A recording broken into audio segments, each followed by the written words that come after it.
All right, let's do it. The Chargers laying 3.5 tonight in Vegas. Chargers are minus 190. Raiders are plus 155. The total is 46 and a hook in Sin City. I am going to play this down from 3.5 and lay minus 130. Maybe you can find it at minus 20 and lay the 3 just because I'm going to buy the hook. Some people don't like doing that. I don't mind doing it for the purposes of this show, but I was so impressed by what we saw from the Chargers in week 1. They look coached up and ready to play. They look like a team that's going to compete with the Chiefs in the division, especially now with the Chiefs off to that 0-2 start.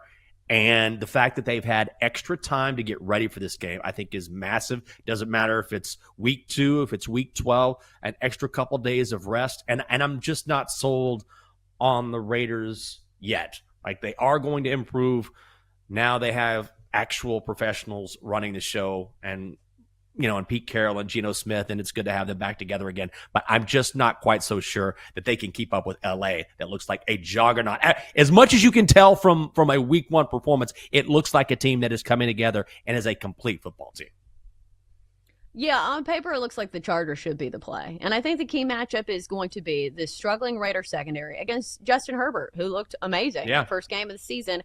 And we know the potential has always been there for Justin Herbert. I feel like the main knock on him is that he's had some terrible coaches at the helm, and it's been chargering in the second half, and maybe doesn't have the best postseason numbers. But none of those things apply to this game. Also, the Chargers have the better defense on paper. I know the Raiders got after the quarterback pretty well in the first game of the season, but last year the Chargers had the number 1 scoring defense in the entire NFL. Like, if you remember, a lot of those games were super low scoring, so maybe like pace of play went into some of that, but still a very stout defense. So for me, that's what it boils down to. I think Justin Herbert has another good day through the air. I also think props are going to be a good play in this game as well. I'm going to go with Keenan Allen. So somebody who took a bit of a sabbatical from the Chargers, went to the Bears for a bit, but now he's back. He has that rapport with Keenan Allen, had a big game, first game of the season, 7 catches, 10 targets, 68 yards and a touchdown. And I'll say this a lot when it comes to props. I'm looking for targets. I'm looking with somebody who is getting the looks and the opportunities to have a repeatable performance in the stats category. Because if it's a guy that gets 2 targets and just had 1 big catch that kind of, skews the numbers, that's not somebody I want to bet on. I want to bet on somebody who has plenty of action.